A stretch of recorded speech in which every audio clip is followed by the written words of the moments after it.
Cervical cancer মানে আমাদের জরায়ুর যে নেক কিংবা নিচের অংশটা, সেটাকে আমরা সার্ভিক্স বলি। আজকে আমরা কথা বলতে চাই যে আমাদের যে এই লাইনিংটা আছে, এন্ডোমেট্রিয়াম এটাকে বলি আমরা, গ্ল্যান্ডুলার লাইনিং, এবং এই লাইনিংটা প্রত্যেক মাস পিরিয়ডের সময় বেরিয়ে যায়। তো এই ক্যান্সারটা কাদের মধ্যে হওয়ার সম্ভাবনা বেশি মূলত? ফার্স্ট অফ অল আমি এটা বলতে চাই যে ইন্ডিয়াতে এই ক্যান্সারের রিস্কটা আস্তে আস্তে বাড়ছে বিকজ অফ আমাদের লাইফস্টাইল হ্যাবিট, যেটা আজকাল আমাদের এক্সারসাইজ বেশি হয় না, ওজন বেড়ে যায়। ফার্স্ট রিস্ক ফ্যাক্টর হচ্ছে ওবেসিটি, মানে যদি আমাদের ওজনটা অনেক বেশি। পেরিফেরাল কনভার্সন মানে আমাদের ফ্যাটি টিস্যুতে কনভার্সন টু ইস্ট্রোজেন হয়, আর ইস্ট্রোজেন হাই থাকলে এন্ডোমেট্রিয়াল ক্যান্সারের রিস্কটা বাড়ে। আচ্ছা, that is how obesity is directly linked to endometrial cancer. PCOS এটার সঙ্গেও কি এই ক্যান্সার কি কোথাও ভাবে লিংক আছে? কারণ ওখানেও কি হয়, পিরিয়ডটা প্রলংড হয়ে যাচ্ছে, ওভুলেশন হচ্ছে না। সো এই ধরনের ক্যান্সার জেনারেলি টু টাইপস হয়, টাইপ 1, টাইপ 2। টাইপ 1টা আর্লিয়ার এজে হয়, অ্যারাউন্ড দেখবেন আপনি লেট 30s 40s এ হয়। আর সেকেন্ড ফেজটা যেটা হয় টিপিক্যালি, যেটা আফটার মেনোপজ হয় 50, 60, 70 ইয়ার্স, ওটা টাইপ 2 আমরা বলি। দ্যাট ইজ, ওটার প্রগনোসিস বেশি খারাপ হয়। আচ্ছা, প্রত্যেক বছরে অ্যাটলিস্ট 16,000 থেকে 17,000 নতুন কেস ধরা পড়ে এন্ডোমেট্রিয়াল ক্যান্সার আমাদের দেশে। মহিলাদের মধ্যে এই ধরনের ক্যান্সার যদি হয় তাহলে তারা বুঝবেন কিভাবে? Hello and welcome back to health insight. আমি ধ্রুব। আগের দিন আমরা ওভারিয়ান ক্যান্সার নিয়ে আলোচনা করেছিলাম, তার কিছুদিন আগে আমরা সার্ভাইকাল ক্যান্সার নিয়ে আমরা আলোচনা করেছিলাম, এবং আজকের আলোচনার বিষয় হচ্ছে এন্ডোমেট্রিয়াল ক্যান্সার। এই আলোচনায় আমরা জানার চেষ্টা করব যে এন্ডোমেট্রিয়াল ক্যান্সার কি, কোন কোন লক্ষণগুলো দেখলে সতর্ক হবেন, কিভাবে এই রোগটা নির্ধারণ করা হয় বা এই ক্যান্সারটি নির্ধারণ করা হয়, এবং এর চিকিৎসা কি। এবং এই সমগ্র আলোচনায় আমাদের সঙ্গে আছেন আমাদের শহরের বিশিষ্ট gynae oncologist doctor Rupashree Dasgupta. নমস্কার ম্যাম। নমস্কার। আলোচনার বিষয় হচ্ছে এন্ডোমেট্রিয়াল ক্যান্সার।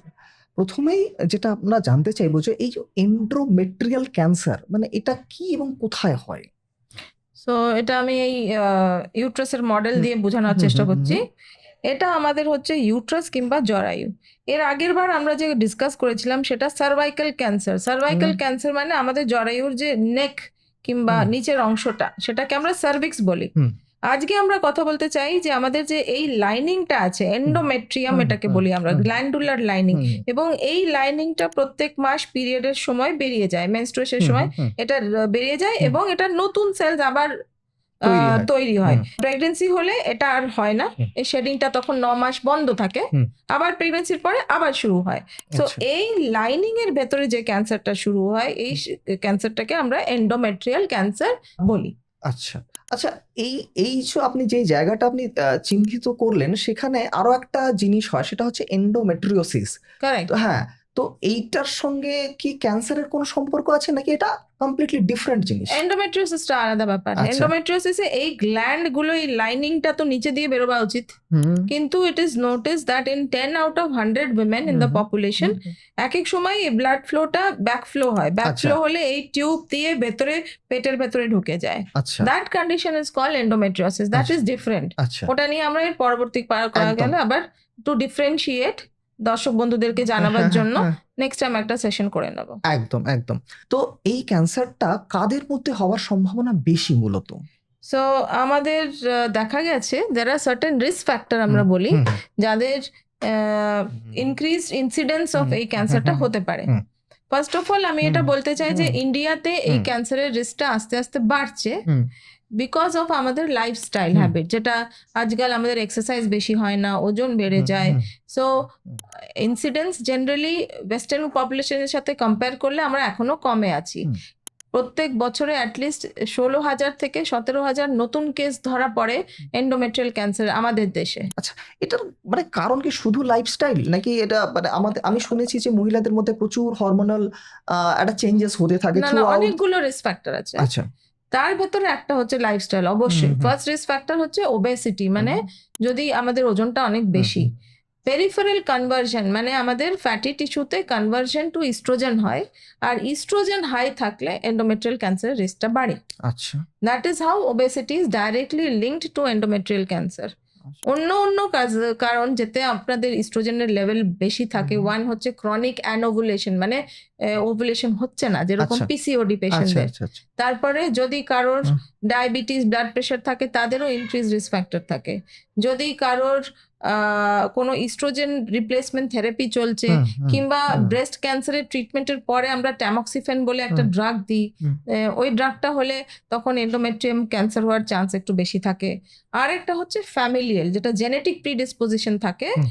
যাদের হচ্ছে ফ্যামিলিতে কোলন মানে হুম, খাদ্যনলিতে, কিংবা এন্ডোমেট্রিয়ামে, প্যানক্রিয়াসে, এটাকে আমরা লিঞ্চ সিনড্রোম বলি, আচ্ছা। কিডনিতে, ইউরিনারি সিস্টেমে। হুম, সো লিঞ্চ সিনড্রোম হচ্ছে একটা জেনেটিক প্রিডিসপোজিশন। আচ্ছা। তো যদি ফ্যামিলিতে কারোর এই ধরনের সিনড্রোমটা আছে, তাহলে ওনার রিস্ক ফ্যাক্টরটা বেড়ে যায়, 30-40% বেড়ে যায় তখন risk of developing endometrial cancer.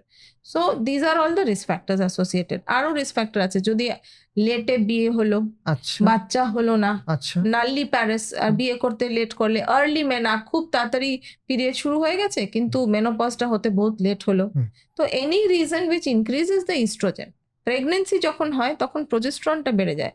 তো তার ফলে যারা প্রেগনেন্ট অলরেডি হয়েছেন, ডেলিভারি করেছেন, তাদের রিস্কটা কম compare to people who are unmarried, কোনোদিন বাচ্চা হয়নি, আচ্ছা। তাদের রিস্কটা বেশি। মানে এটার কারণ কি ম্যাম? যে ওই যে হাই এস্ট্রোজেন লেভেল, আচ্ছা ইস্ট্রোজেন বেশি হলে আমাদের এই এন্ডোমেট্রিয়ালের গ্ল্যান্ডস গুলো বেড়ে যায়। আচ্ছা আচ্ছা আচ্ছা। এরপরে আরো একটা জিনিস, সেটা হচ্ছে পিসিওএস। এটার সঙ্গেও কি এই ক্যান্সার কি কোথাও ভাবে হ্যাঁ, লিংক কারণ আছে? ওখানেও কি হয়, পিরিয়ডটা প্রলংড হয়ে যাচ্ছে, ওভুলেশন হচ্ছে না। হচ্ছে না। ওভুলেশন হলে প্রোজেস্টেরন আসে, progesterone is protective for endometrial cancer. কিন্তু এখানে যখন ক্রনিক্যালি ওভুলেশন হচ্ছে না, ইস্ট্রোজেন ডমিনেন্ট এনভায়রনমেন্ট হয়ে যাচ্ছে, তখন তার ফলে রিস্ক অফ এন্ডোমেট্রিয়াল ক্যান্সারটা বেড়ে যায়। আচ্ছা। তো মহিলাদের মধ্যে এই ধরনের ক্যান্সার যদি হয় তাহলে তারা বুঝবেন কিভাবে? সো এই ধরনের ক্যান্সার জেনারেলি 2 টাইপস হয়, টাইপ 1, টাইপ 2।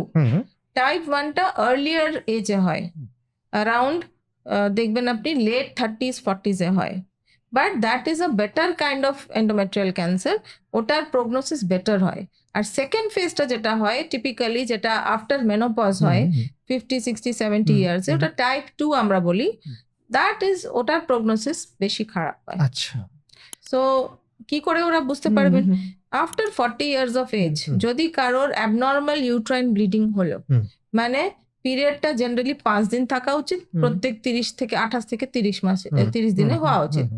যদি কারোর পিরিয়ডের অ্যামাউন্টটা বেড়ে গেল, অনেক দিন থাকা শুরু করলো, এবং বারবার করে পিরিয়ড হলো, তার সাথে তলপেটে ব্যথা, খিদে কমে যাওয়া, ওজন কমে যাওয়া, পেটে ফোলা, এইসব জিনিস যদি হলো, কিংবা মেনোপজের পরে আবার ব্লিডিং হলো, এটা তো আমি বললাম প্রি মেনোপজাল, মানে যাদের পিরিয়ড এখনো বন্ধ হয়নি, তাদের যদি 40 বছরের পরে কোনো অ্যাবনর্মাল ব্লিডিং হলো রেগুলার থেকে সরে গিয়ে, তখন রিস্ক থাকে, ইটস নট দ্যাট আপনার আছে, তখন গিয়ে ডাক্তারকে দেখাতে লাগে।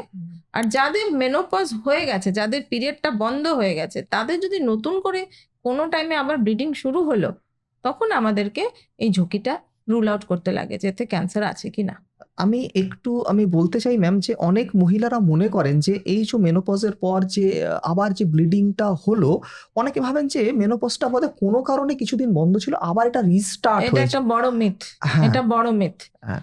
One of the myth is that, যে এক হচ্ছে যে আমাদের লেডিজরা সোসাইটিতে একটু চাপা ভাবে যে হ্যাঁ হয়েছে তো হয়েছে, কি হলো, আবার বন্ধ হয়ে যাবে, এটা ভুল। মেনোপজ মানে 1 বছর পিরিয়ড আমার হয়নি, যাদের রেগুলার পিরিয়ড ছিল তাদের 1 বছর পিরিয়ড হয়নি, তারপরে এনি টাইম যদি ব্লিডিং হলো, ওটাকে আমরা পোস্ট মেনোপজাল ব্লিডিং বলি।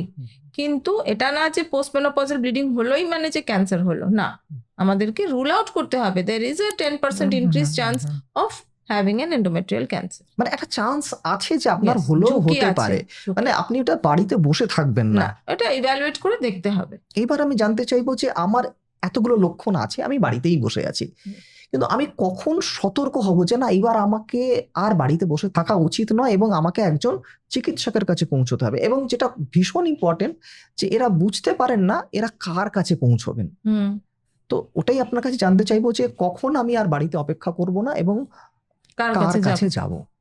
কখন বাড়িতে বসতে পারবো না, ফার্স্ট হচ্ছে 2 ক্যাটেগরিজ অফ পেশেন্ট বললাম, যাদের পিরিয়ড বন্ধ হয়ে গেছে পুরো, যাদের পিরিয়ড এখনো বন্ধ হয়নি। যাদের পিরিয়ড বন্ধ হয়নি তাদের 40-45 বছরের পর থেকে যদি হঠাৎ করে দেখছে যে আমার ব্লিডিং তো এরকম ছিল না, এখন আমার ব্লিডিংটা বহুত বেশি হচ্ছে, আমি আটকাতে পারছি না, স্বামীর সাথে মেলামেশা করার পরে ব্লিডিং হচ্ছে, কিংবা আমি দুটো পিরিয়ডের মধ্যখানে আবার ব্লিডিং হচ্ছে, আনকন্ট্রোল ব্লিডিং হচ্ছে, তখন আমাকে দেখাতে হবে। সেকেন্ড হচ্ছে পিরিয়ডে যে বন্ধ ছিল, পিরিয়ড বন্ধ হওয়ার পর আবার ব্লিডিং হলো, এবারে কার কাছে যাব? ইনিশিয়ালি ওরা গাইনোকোলজিস্টের কাছেও যেতে পারে কিংবা গাইনি অনকোলজিস্টের কাছেও যেতে পারে। দুটো পাথওয়ে আছে। একটা পাথওয়ে হচ্ছে আপনি জেনারেল ডাক্তারের কাছে গেলেন, উনি আপনার আল্ট্রাসাউন্ড করে দেখলেন, কোনো অসুবিধে বেরোলে উনি আপনাকে অনকোলজিস্টের কাছে পাঠালেন। আরেকটা হচ্ছে যে ডাইরেক্ট আপনি অনকোলজিস্টের কাছে গেলেন। এবারে আসলে তো আমরা তো ডাইরেক্ট ওটি করতে বলবো না, কেউ অপারেশন করতে বলবো না, আমাদেরকে দেখতে হবে যে ব্লিডিংটা কেন হলো। ব্লিডিংটা ফাইব্রয়েডের জন্য হতে পারে, পলিপের জন্য হতে পারে, এন্ডোমেট্রিয়াল হাইপারপ্লেসিয়া মানে গ্ল্যান্ডস গুলো খালি ফুলে গেছে কিন্তু ওতে ক্যান্সার নেই, এগুলোও হতে পারে। আমরা বলছি না যে ক্যান্সার আছে, কিন্তু 40 অ্যাকচুয়ালি গাইডলাইন্স অনুসারে 45-এর পরবর্তীকালে যদি কারোর অ্যাবনর্মাল ব্লিডিং হয়, ওটাকে আমাদেরকে আল্ট্রাসাউন্ড এবং বায়োপসি করে দেখতেই লাগে। এবং বাড়িতে বসে থাকলে চলবে না, বাড়িতে বসে থাকলে, কারণ যেটা আমি গ্রেড 1 স্টেজ 1-এ আমি যদি একটা ক্যান্সার ধরা পরে আর আমি যে ট্রিটমেন্টটা আমরা দিতে পারবো আর ওনার যে প্রাণটা বেঁচে যাবে, বাড়িতে বসে থাকলে সেটা স্টেজ 3 স্টেজ 4 হয়ে গেলে তখন বহুত লেট হয়ে যাবে, তখন কিমো লাগবে, রেডিয়েশন লাগবে, হ্যাঁ খরচটাও বাড়বে, আউটকামও অত ভালো পাবেন। আচ্ছা ম্যাম, এই ধরনের পেশেন্ট যখন আপনাদের কাছে আসেন, তো আপনি যেটা বললেন যে বিভিন্ন কারণ হতে পারে, পলিপ হতে পারে, টিউমার হতে পারে, তো আপনারা এটাকে নির্ধারণ করেন কিভাবে? যে একটা সিম্পল আল্ট্রাসাউন্ড, একটা আল্ট্রাসাউন্ড ব্লিডিংটাকে বন্ধ করিয়ে দিই, আচ্ছা একটা ট্রান্স ভাজাইনাল আল্ট্রাসাউন্ড করি, মানে ভেতর দিয়ে যেটা করি আমরা, দিয়ে তখন বোঝা যায় যে এতে কি আছে। যদি আমরা দেখি যে এই লাইনিংটা খুব মোটা হয়ে গেছে, হ্যাঁ, তখন ওখান থেকে বায়োপসিটা করা দরকার। আচ্ছা, বায়োপসিটা করলেই that is the definitive way of knowing যে পেশেন্টের কোনো ক্যান্সার আছে না নেই। আচ্ছা, এক্ষেত্রে কি ধরনের বায়োপসি করা হয়? কারণ আগের ভিডিওতে আপনি বলেছিলেন যে ওভারিয়ান ক্যান্সার হলে আপনারা ফ্রোজেন বায়োপসি করেন, এক্ষেত্রেও কি সেই রকম? না, এটাতে আমরা দু রকমের বায়োপসি করতে পারি। যদি পেশেন্ট একটু ব্যথা সহ্য করতে পারে তাহলে ওপিডিতেই আমরা বায়োপসি করে নিই, পিপল অ্যাসপিরেশন বলি। এটা পাতলা সরু পাইপ থাকে, ওই পাইপটা আমরা ইউট্রাসের ভেতরে এখান থেকে ইনসার্ট করে জাস্ট চুষে নিই আমরা এন্ডোমেট্রিয়াল সেলস গুলো। আর যদি কারো মানে রাস্তাটা পুরো বন্ধ থাকে, মেনোপজের পরে টাইট হয়ে আছে, ঢুকলো না, কোনো কারণে আমরা ওপিডিতে করতে পারছি না, তখন আমরা হিস্ট্রোস্কোপি করি। হিস্ট্রোস্কোপি মানে আন্ডার অ্যানেস্থেসিয়া আমরা ওটিতে নিয়ে রাস্তাটাকে একটু হালকা খুলে স্কোপটা ঢুকিয়ে ভেতরে দেখে নিই ভালো করে কোথায় কি অসুবিধা আছে, আর আমরা ওটা নিয়ে বায়োপসিটা। আচ্ছা, এরপরও কি আরো পরীক্ষা কিছু করতে হয়? না, এই বায়োপসিটাতে আপনি জানতে পারবেন যে এতে কোনো ক্যান্সার আছে কি না। এই বায়োপসিটা তো যাবে প্যাথোলজিস্টের কাছে, প্যাথোলজি দেখে oncopathologist, so we have a team, পুরো অঙ্ক টিম আছে আমাদের। সো অঙ্কোপ্যাথোলজিস্টের কাছে গিয়ে উনি বলবেন যে এটাতে কোনো ক্যান্সার আছে কি না। যদি আছে তখন আমরা পরবর্তী এমআরআই লাগতে পারে, সিটি লাগতে পারে, বেসড অন দ্যাট যে আমাদেরকে দেখতে হবে আর কোথাও ছড়িয়েছে, ভেরি গুড। বাট যদি সাথে বলে যে নেগেটিভ ফর ক্যান্সার, তখন আমরা পেশেন্টকে মেডিকেল ম্যানেজমেন্ট করতে পারি, তখন তো আর লাগে না যে অপারেশন করতেই হয়। আচ্ছা, এটা একটা প্রচলিত ধারণা আছে যে জরায়ুতে যদি আমার মানে জরায়ুর ভিতরে যদি আমার কোনো রকম মানে ক্যান্সার হয়, তাহলে সার্জারি নাকি একমাত্র মানে অপশন, এটা কি সত্যি? সব জিনিসে ডিপেন্ড করে স্টেজের উপরে। আচ্ছা, endometrial cancer also depends on stage of the cancer, and most of the cancers early stage is amenable to surgery, কারণ আমরা সার্জারিতে স্টেজিং করি দেখার জন্য যে এটা ফাইনাল স্টেজ কি বেরোচ্ছে। So main modality of treatment in endometrial cancer হচ্ছে সার্জিক্যাল। আচ্ছা, মানে সার্জারিতে আমরা ইউট্রাস খালি বেরিয়ে তো সার্জারি হয় না, ইউট্রাসের সাথে যে ড্রেনিং লিম্ফ নোড গুলো থাকে ওটা পাঠাতে লাগে। তারপরে এন্ডোমেট্রিয়াল ক্যান্সারের অনেকগুলো হিস্টোলজি আছে, আলাদা আলাদা রকমের হয়, endometrioid, clear cell, high grade serous, তো carcinosarcoma. Depending on the histology আমাদের ডিপেন্ড করে যে ভেতরে আমরা কতটা ক্লিয়ারেন্স করব। কখন কখন ভেতরের যে চর্বিটা আছে ওমেন্টাম, ওটাকে বার করতে লাগে, পুরো চারিদিকে ঘুরে আমাদের দেখতে লাগে আর কোথাও নেই তো। এমআরআই তে বলছে কিছু নেই, কিন্তু আমাদেরকে তো চোখে দেখতে হবে যে অন্য কোথাও কিছু নেই। তারপরে আমরা নোডস মানে ইউট্রাসকে যে ড্রেন করছে নোডস গুলো, ভেতরে থাকে, ওগুলো হুম, পেলভিক হুম, নোড হুম, বলা হয়, প্যারাওটিক নোড হুম, বলা হয়। তো ওটা আমাদের যে গাইডলাইন্সটা আছে based on the histology, based on the size of the tumour, কোন স্টেজে আমাদের লাগছে, তখন আমরা একটা সার্জিক্যাল স্টেজিং করি। এই জিনিসগুলো নির্ধারিত বের করে আমরা সব বায়োপসিতে পাঠাই। আচ্ছা, ফাইনাল বায়োপসি 7-8 দিন পরে আসবে, যখন রিপোর্টটা হুম, হুম, আসে হুম, হুম, that will be the final staging. আচ্ছা, ওই স্টেজিংটা হওয়ার পরে আমরা তারপরে টেলার করি যে এই পেশেন্টের পরবর্তীকালে কিমো রেডিয়েশন লাগবে কি না। ফর দ্যাট আমাদেরকে মলিকুলার প্রোফাইলিং করতে লাগে। ওই যে স্যাম্পলটা বেরিয়ে গেল, হুম, ইউট্রাস হুম, নোডস, এগুলো হুম, মেন স্যাম্পলের উপরে আমাদের মলিকুলার প্রোফাইলিং, যেটা নতুন বেরিয়েছে সবাই জানে বাই নাও অনকোলজিস্টরা, হুম, ডিপেন্ড করে ওই মলিকুলার প্রোফাইলিং এর উপরে যে হোল মিউটেশন আর আমরা MMRD আর P53, এগুলো মেন 3টে মলিকুলার প্রোফাইলিং করা হয়। ওর উপরে ডিপেন্ড করে আমরা তারপরে রেডিয়েশন আর কিমোর সাথে আলোচনা করে টিউমার বোর্ড মিটিং বলি আমরা, and then we decide এই পেশেন্টের ফার্দার কিমো রেডিয়েশন লাগবে কি না। সো তাই জন্য আমার এটাই বলা কথা যে যদি আমি খুব আর্লি স্টেজে আসি, আমার সার্জারিতেই হয়ে যাবে। আমার যদি বাকি জিনিস সব ভালো বেরোলো, আমার আবার সেকেন্ড আমার কিমো রেডিয়েশন লাগবে না। কিন্তু So- এটা বুঝতে হবে যে এটা একটা মাল্টি মোডালিটি ট্রিটমেন্ট, মানে may need a multimodality হ্যাঁ, treatment. হ্যাঁ। If it is a little later on, you may need only radiation, or sometimes depending on the histology, you may need chemo plus radiation. কিন্তু আপনার প্রয়োজন হতে পারে, হতে পারে, প্রয়োজন আমার হতে হতে পারে। পারে। আচ্ছা, এখানে অনেকগুলো পরীক্ষা নিরীক্ষার কথা আপনি বলেছেন। হুম। তো ক্যান্সার রোগীদের এবং তাদের পরিজনের একটা খুব একটা ইয়ে থাকে, মানে প্রশ্ন থাকে যে আমার তো সেই বায়োপসিতেই তো ক্যান্সার আমার নির্ধারণ হয়ে গেছে, তাহলে ম্যাম এতগুলো আবার কেন পরীক্ষা নিরীক্ষা করতে বলছেন এবং এত চিকিৎসা করতে আমার কেন দেরি হচ্ছে? দেরি লাগবে না। সামটাইমস এটা একটা আমি দেখেছি ট্রেন্ড, যে পেশেন্টের যেই ক্যান্সার ধরা পড়ে বলবে কি ম্যাডাম কালকে কি পরশু ওটি করে দিন, তাই তো আপনি বলছেন? Yes. অত তাড়াতাড়ি তাড়াহুড়ো করে করতে নেই কোনো জিনিস। Cancer always has to be worked up better. Work up যেটা বলি আমরা, প্রি ওটি ওয়ার্ক আপ, সেতে আমাকে ছোট জিনিসও দেখতে হবে যে পেশেন্টের অ্যানিমিয়া আছে কিনা, কোমরবিড ফ্যাক্টর কিছু আছে কিনা, high blood pressure, sugar uncontrol, কারণ এনারা সবাই ওবিস পেশেন্ট থাকে, এনাদের কোলেস্ট্রল হাই থাকে, ওবেসিটি থাকে, সুগার থাকে, এগুলো সব কন্ট্রোল করতে হয়। সব জিনিস না দেখে তারপরে আমাদেরকে মেটাস্ট্যাটিক ওয়ার্কআপ করতে লাগে। মেটাস্ট্যাটিক ওয়ার্কআপ মানে এই যে যেটা আমি বললাম, দেখতে অন্য কোথাও গেছে কিনা। তারপরে আমরা সবাই মিলে अगेन ডিসাইড করি যে এই পেশেন্টের প্রাইমারি ট্রিটমেন্ট সার্জারি হবে না কিমো রেডিয়েশন হবে। যখন আমরা ডিসাইড করি primary surgery, then we proceed for surgery. তো during this whole procedure at least 1 week to 10 days তো লাগতেই পারে, 1 week তো লাগতেই পারে। মানে তাড়াহুড়ো করে যে কালকে কিছু না দেখে করে দেবো আর ওই যে 2-3 দিনে একদম ছড়ে যাবে, এটা একটা মিথ। লোকেরা ভাবে যে ক্যান্সার ধরা পড়েছে এখন ফেলে রাখলো 2-3 দিনে হয়ে যাবে, না। কিন্তু কিছু না জেনে যদি আমি তাড়াহুড়ো করে একটা ওটি করে দিই, ওটির পরে পেশেন্টকে তো দাঁড় করিয়ে বাড়ি পাঠাতে হবে। তো without proper workup we should not go head. মানে এটাই জানানোর উদ্দেশ্য ছিল আমাদের দর্শকদের যে ক্যান্সার যখনই নির্ধারণ হয়ে যায় তারা খুব বাতিক ব্যস্ত হয়ে পড়ে যে এই বুঝি আমার ক্যান্সার ছড়িয়ে গেল, এই বুঝি ক্যান্সার ছড়িয়ে গেল, কিন্তু তারপর অনেকগুলো পরীক্ষা নিরীক্ষা থাকে, কোন ধরনের ক্যান্সার আছে, কোথাও আরো ছড়িয়েছে। মিনিমাম 1 week তো লাগবে ওয়ার্কআপের জন্য, মিনিমাম। সব জিনিস করে অন্যদের সাথে কথা বলে, রেডিয়েশন কিমোদের সাথে যে are be going ahead with surgery, what stage এটা লাগছে, হ্যাঁ, এই জিনিসগুলো ডিসাইড করে পেশেন্টকে অ্যাটলিস্ট 7 to 10 days ডাক্তারকে দিতেই হবে। ওটাতে কিছু ছড়ায় না। আচ্ছা, 7-10 দিনে কিছু, হ্যাঁ, মানে ওইটুকু সময় আপনাকে ধৈর্য ধরে অপেক্ষা করতেই হবে। ওটুকু লাগতে হবে। You do not rush into anything. এটা একটা ইলেকটিভ সার্জারি। আমরা উই নিড টু ডিসাইড কি which is the best modality of treatment. We need to see কে এই পেশেন্টকে আমি যদি সার্জারিতে তুলছি, is she fit for surgery first and foremost. হ্যাঁ, উনি সার্জারি পরে ঠিক করে বাড়ি যেতে পারবেন তো? তো এই জিনিসগুলো যদি কোনো কিছু অসুবিধা আছে ওটাকে একটুখানি তো ঠিক করতে হবে। আমরা ক্যান্সারের জন্য ফেলে রাখি না। ডায়াবেটিস আনকন্ট্রোল হলে আমরা তখনই কন্ট্রোল করে আমরা বেশি দিন ওয়েট করি না, because it's a oncology process. But still then এই জিনিসগুলো ভালো করে ইভ্যালুয়েট করেই প্রসিড করা উচিত।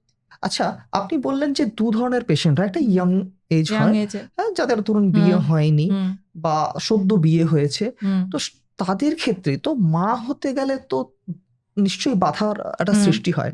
তো এটা কি কোনোভাবে কাটানো সম্ভব বা এটার কি কোনো ব্যবস্থা আছে?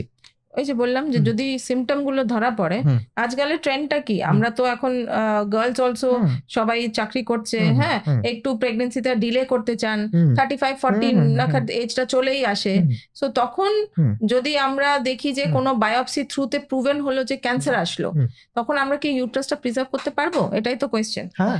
সো সিলেক্টেড কেসেসে we can hmm. Allow that, very select case, কারণ এটা আমরা চাই না যে এটা প্রোগ্রেস করুক কি রিকার করুক, তাই জন্য it is not a umbrella for everybody. বায়োপসিতে যদি বেরোলো যেটা স্টেজ 1, হ্যাঁ, এমআরআইও করে দেখলাম অন্য কোথাও নেই, আর গ্রেডটা খুব ইম্পর্টেন্ট, গ্রেড 1, হ্যাঁ, লো গ্রেড একদম যদি 1A গ্রেড 1, তাহলেই আমরা তখন অ্যালাউ করি যে আপনি প্রেগনেন্সিটা আগে করে নিতে পারেন। তার জন্য আমরা একটা হাই ডোজ প্রোজেস্ট্রন ওষুধ দিই, আচ্ছা। যেটা হচ্ছে মেগাস্ট্রল অ্যাসিস্টেট কিংবা মেড্রক্সিপ্রোজেস্ট্রন অ্যাসিটেট, এই দুটোর ভেতরে একটা ওষুধ আমরা হাই ডোজে দিই, কিংবা একটা ইন্ট্রা ইউট্রাইন ডিভাইস আমরা ইউট্রাসের ভেতরে দিয়ে দিই, মাইরিনা বলা হয়, এই ওষুধটা এর ভেতরেই থাকে ইন দ্যাট ডিভাইস। তো প্রত্যেক 3 থেকে 6 মাসের ভেতরে বায়োপসি করে করে দেখতে হবে যে এটা ঠিক হলো কি না। আচ্ছা। সো 5 to 10% কেসেসে এটা প্রোগ্রেস করতে পারে। আচ্ছা। অ্যান্ড বাট এই হাই ডোজ প্রোজেস্টেরনে there is a specific group of people যাদের এটা রেসপন্ড করে। তো যেই আমরা দেখি যে এটা রেসপন্ড করেছে এবং ক্যান্সারটা ফিরে এসছে নেই, তখন আমরা ইমিডিয়েটলি ফার্টিলিটির জন্য IVF এর জন্য পাঠিয়ে দিই। এখন কিন্তু বাড়িতে বসে ট্রাই করলে হবে না, ডাইরেক্ট IVF ক্লিনিকে পাঠিয়ে দিই। দেরি করলে আর হবে প্রেগনেন্সি না। নিলে নেওয়ার পরে যেই প্রেগনেন্সি কমপ্লিট হোক তারপরে আমরা ডেফিনেটিভ ইউট্রাস সার্জারিটা করে দিতে হবে। হ্যাঁ, definitive surgery for uterine cancer, কারণ রিকারেন্ট রেট বলছি আমি 30-40% রিকারেন্সও হয় না আমি যদি ছেড়ে দিলাম, তাই জন্য, কিংবা প্রোগ্রেশনও চলে যাবে ইনটু আ মেটাস্টাসিস। তো আমরা আফটার প্রেগনেন্সি ইজ কমপ্লিট আমরা তারপরে আবার বলি যে ডেফিনেটিভ সার্জারিটা করে নিতে, পুরো সার্জারি। একজন মহিলা ধরুন তার ক্যান্সার ধরা পড়েছে, আপনাদের কাছে এলেন, আপনারা তার চিকিৎসা করলেন, তারপরে তার ফলো আপটা কিভাবে আপনারা করেন আর কি, মানে তাদের সেই সমস্ত পেশেন্ট সবসময় ফলো আপে থাকতে লাগে। আমরা প্রথম 2 বছর আমরা 3 মাসে ফলো আপে ডাকি, আর তারপরে নেক্সট 3 ইয়ার্স আমরা 6 মাস করে ফলো আপে ডাকি। সো ফলো আপে আমরা ক্লিনিক্যাল এক্সামিনেশন হয়, হিস্ট্রি আমরা নিই, এবং আমরা যদি কোনো সাসপিশিয়াস নেচার পেলাম, ফার্স্ট ফ্রম দ্য হিস্ট্রি, যদি পেশেন্ট বলে যে আমি ভালো আছি, আমার ওজন টোজন ঠিক আছে, কিছু কমছে না, আবার যার কারো যদি ওজন কমে গেল, খিদে মরে গেল, then there is a chance of recurrence. Follow up you should understand is to pick up any recurrence, যদি আবার ফিরে আসলো কি না, স্পেশালি ভেরি ইম্পর্টেন্ট যাদের একটু ডিলেড স্টেজে আমরা ট্রিটমেন্ট করেছি, তাদের তো আবার একটা ফিরে আসার চান্স থাকে। তো দিস ফলো আপ যদি ফিরে আসলো, এটা খুব আর্লি স্টেজে আমরা ধরতে পারি, এই জন্য ফলো আপ বলা হয়। আচ্ছা, এই রিকারেন্ট রেটটা কিরকম, মানে এই ধরনের cancer? Depends on the stage. আচ্ছা, স্টেজের উপর, যদি আর্লি স্টেজ, এই জন্য তো বলি যে আমরা ট্রিটমেন্ট আর্লি স্টেজে করলে রিকারেন্স রেটটা কম থাকে। লাইক ইন স্টেজ 1 যদি আমরা ট্রিটমেন্ট করি, then the survival rate for 5 years is 95%। আচ্ছা, তো সেখানে যদি স্টেজ 2, স্টেজ 3, স্টেজ 4 হলো, অবভিয়াসলি তখন সার্ভাইভাল রেটটা কমে আর রিকারেন্স রেটটা বাড়ে। খুব স্বাভাবিক, বাকি ক্যান্সার গুলোর মতনই। আচ্ছা, so just to pick it up, তো আমরা ক্লিনিক্যাল হিস্ট্রি নিয়ে আগে, তারপরে এক্সামিনেশন করে দেখি পুরো উপর থেকে নিচে কোনো কোথাও কিছু আমরা ডিজিজ পাচ্ছি কিনা। যদি কোনো সন্দেহ হয়, হ্যাঁ, তখন আমরা এক্সট্রা আমরা তখন সিটি কিংবা MRI করে দেখতে চাই যে ভেতরে কিছু আবার ফিরে আসলো কিনা। This is how we follow up. আর যদি 5 বছরে দেখলাম যে ফিরে আসলো না, তখন আমরা ওটাকে অ্যানুয়ালি ফলো আপে রাখি ওনাকে। আচ্ছা, আমি যতটুকু শুনেছি আপনার বিষয়ে, আপনি বিভিন্ন মানে দেশের বিভিন্ন প্রান্তে আপনি প্র্যাকটিস করেছেন, এবং বিভিন্ন অঞ্চলের মহিলাদের দেখেছেন, এবং বিভিন্ন আর্থ সামাজিক স্তরের মহিলাদের আপনি দেখেছেন। তো এই মহিলাদের মধ্যে ক্যান্সার নিয়ে কি কি ভুল ধারণা আছে? আমার মনে হয় যেগুলো দূর করা, সব মিলে মোটামুটি। ফার্স্ট অফ অল তো আমি যেটা মেন ইম্পর্টেন্ট দেখেছি যে in India the knowledge of cervical cancer ভ্যাকসিনটাই নেই। ও মাই গড। সো আমি একটা এক্সটেন্সিভ স্টাডি করেছিলাম যখন নর্থ ইন্ডিয়াতে ছিলাম। তো আই ইউজ টু, এটা একটা এক্সটেন্সিভ কোয়েশ্চেনের ছিল, আমরা জিজ্ঞেস করতাম সবাইকে যে সার্ভাইকাল ক্যান্সারের ভ্যাকসিনের কথা আপনি জানেন? যদিও আর যারা জানেন তারা আপনি কেন নেন না, যারা নেয় না তাদের আমার ভয়ও আছে যে ক্যান্সার ভ্যাকসিনটা নিলে আমাদের ক্যান্সার হয়ে যাবে কিনা। সো সেকেন্ড হচ্ছে বেসিক যে প্যাপ স্মিয়ারটা করা উচিত আপনার 25 to 30 ইয়ার্স থেকে এভরি 3 ইয়ার্স, সেটাও কেউ জানে না। পেশেন্ট যখন আমার কাছে ওপিডিতে আসেন, আমি তখন বাধ্য করে সবাইকে বলি যে আপনার প্যাপ স্মিয়ার হয়েছে, যদি হয়নি তখন একটা অ্যাটলিস্ট আমি করে নিই। আর তারপরে আমি জ্ঞান দিই যে এখন 65 বছর অবধি আপনি প্রত্যেক 3 বছরে অ্যাটলিস্ট করে যাবেন। আইদার প্যাপ স্মিয়ার আর এইচপিভি ডিএনএ। সো এটা একটা বড় জিনিস যে লোকেরা জানেই না, myth or misconception another thing. এরকমের লোক দেখেছি যারা মেনোপজের পরে ব্লিডিং হলো, ভাবলো যে না এটা তো কিছুই না, হ্যাঁ একটু 2-3 দিন দেখি, একটু 2-3 দিন দেখি। আমার কাছে পেশেন্ট আসে, এখানে রিসেন্টলিও পেশেন্ট এসেছেন যাকে আমি 6 মাস আগে বলেছিলাম যে আপনি বায়োপসিটা করুন। 53-year-old লেডি, ব্লিডিং হয়েছে, আমি বললাম যে মানে ব্লিডিং হচ্ছে, বন্ধ হচ্ছে না, অ্যাবনর্মাল ব্লিডিং, করেননি। 6 মাস বাদে পরে এসে আমি যখন আসলাম, বললাম করলেন না কেন? না ও ঠিক আছে আমি করব না। কিন্তু ওনার সব রিস্ক ফ্যাক্টর ছিল, ওবেসিটি, ব্লাড প্রেশার, ডায়াবেটিস। 6 মাস পরে যখন উনি আসলেন আমি বহুত আরো বাধ্য করে তখন বলে যে ঠিক আছে করবো, বেরোলো ক্যান্সার। চিন্তা করো, ওটাই যদি উনি 6 মাস আগে করতেন তাহলে। তো এরকম আমার অনেক পেশেন্টরা আসে যারা এক একজনের এরকম থাকে যে আল্ট্রাসাউন্ডে দেখা গেল যে ইউট্রাসের ভেতরে একটু কালেকশন আছে, মানে ব্লাড কালেকশন, কিছু না আমরা চলে যাব। কিন্তু আমি বাধ্য করি, এবং ইউ উইল নট বিলিভ আমি কটা ক্যান্সার পেশেন্ট আমি ধরেছি endometrial collection, blood collection aspirate করে বেরোলো ক্যান্সার আছে। পেশেন্ট বুঝতেও পারতো না, কিন্তু যখন আমরা ডায়াগনোজ করলাম এত আর্লি স্টেজে, সেই পেশেন্ট এখন ভালোতে ঘুরে বেড়াচ্ছে, এত খুশি যে ম্যাডাম আমাকে ঠিক করে দিয়েছে। স্বাভাবিক, মানে আমি যদি আর্লি স্টেজে আমি যদি ধরতে পারি এবং আমি যদি মানে আমি because this is a good cancer, endometrial ক্যান্সারটা মানে সারতে পারে খুব আর্লি স্টেজে ধরলে না, খুব ভালো এর প্রগনোসিস। হ্যাঁ, তো তাই জন্য আমরা এত ইউট্রাইন ক্যান্সার, এন্ডোমেট্রিয়াল ক্যান্সার বলি। এবং যাতে মানুষ মানে দ্রুত ধরতে পারেন, চিকিৎসকের কাছে পৌঁছতে পারেন। আরেকটা জিনিস হচ্ছে যে এনার হচ্ছে এনাদের মিনিমাল অ্যাক্সেস সার্জারিও করা যায় খুব ভালো করে, এদের পুরো পেট কাটতে লাগে না। আচ্ছা, এত ল্যাপ্রোস্কোপি, এত রোবোটিক কেসে আমরা আরামসে করে দিতে পারি। আচ্ছা, মানে সেক্ষেত্রে মানে যারা অল্প বয়সী যারা আছেন, মহিলা যারা একটু দাগ নিয়ে একটু চিন্তিত থাকেন, বা শুধু তাই নয়, যখনই আমরা বড় করে কাটছি তখন তো মানে রিকভারি টাইমটাও বেশি লাগে। তারপরে আপনার যেটা বললাম হার্নিয়ার রিস্কটা অনেক থাকে যখন আপনি বড় ইনসিশন দেন, এন্ড কোমরবিডিটি ফ্যাক্টরস তো অনেক বেশি with a larger incision. So একটা ক্যান্সার সার্জারি আপনি মিনিমাল অ্যাক্সেসে করতে পারেন, and it is proven that robotic and laparoscopy is the best form of modality for surgery in uterine cancer, endometrial cancer. তাহলে কেন করবো? সত্যি আমরা তো করি না ওপেন সার্জারিটার জন্য। তো যাই হোক ম্যাম, অনুষ্ঠানের আমরা একদম শেষ পর্যায়ে। তো যারা আমাদের এই অনুষ্ঠানটি দেখলেন, যে সমস্ত ভদ্র মহিলা বা মহিলা, হ্যাঁ, তো তাদের কে আপনি কি মেসেজ দিতে চান আজকের এই অনুষ্ঠানের মাধ্যমে? আমি যেটা যেতে চাই যে prevention is better than cure. How to prevent? এক হচ্ছে নলেজ, ভেরি ইম্পর্টেন্ট, যেটা নলেজ আপনি আজকে সবাইকে প্রোভাইড করলেন। So you are also playing a very important role. You are actually empowering women. লোকেরা বুঝতে পারছে যে সাইন সিমটমস কি। একটা হচ্ছে নলেজ। সেকেন্ড হচ্ছে যে আমি যখন ক্যান্সারের ডায়াগনোসিসটা পেলাম, কি করে তাড়াতাড়ি আমি ডাক্তারের কাছে যাব, do not delay. And third হচ্ছে প্রিভেনশন, হাউ টু প্রিভেন্ট। তাহলে যেগুলো রিস্ক ফ্যাক্টর সেগুলোকে কাটাতে হবে।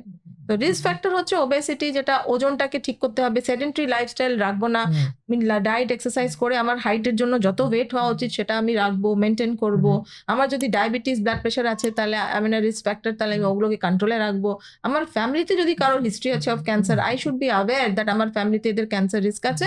আমি গিয়ে আবার ডাক্তারকে জিজ্ঞেস করি যে আমার স্ক্রিনিংটা কি সেম থাকবে না আমার স্ক্রিনিংটা আরেকটু বেশি হবে, সেটা দরকার। আর কোনো আনঅপোজড ইস্ট্রোজেন, মানে খালি ইস্ট্রোজেন নেব না।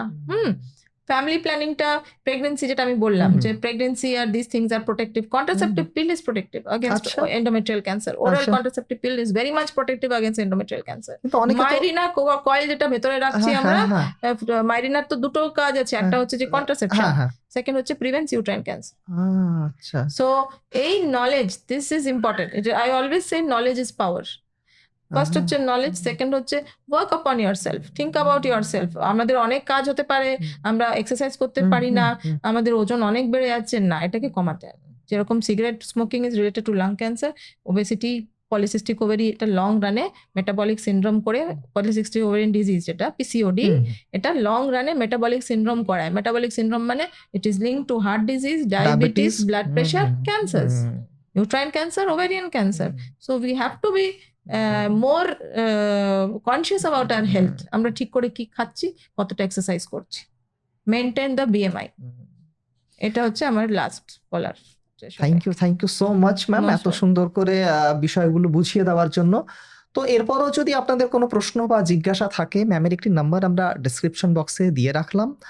আর এখনো যদি আমাদের চ্যানেলটি সাবস্ক্রাইব না করে থাকেন, করে রাখুন, কারণ আমরা এইরকম বিভিন্ন হেলথ রিলেটেড টপিক নিয়ে আলোচনা করি, যেগুলো শুনলে আপনারা নিঃসন্দেহে উপকৃত হবেন। আজ এই পর্যন্তই, আবার দেখা হবে অন্য কোনো দিন, অন্য কোনো এপিসোডে। নমস্কার ma'am. নমস্কার, থ্যাংক ইউ, নমস্কার।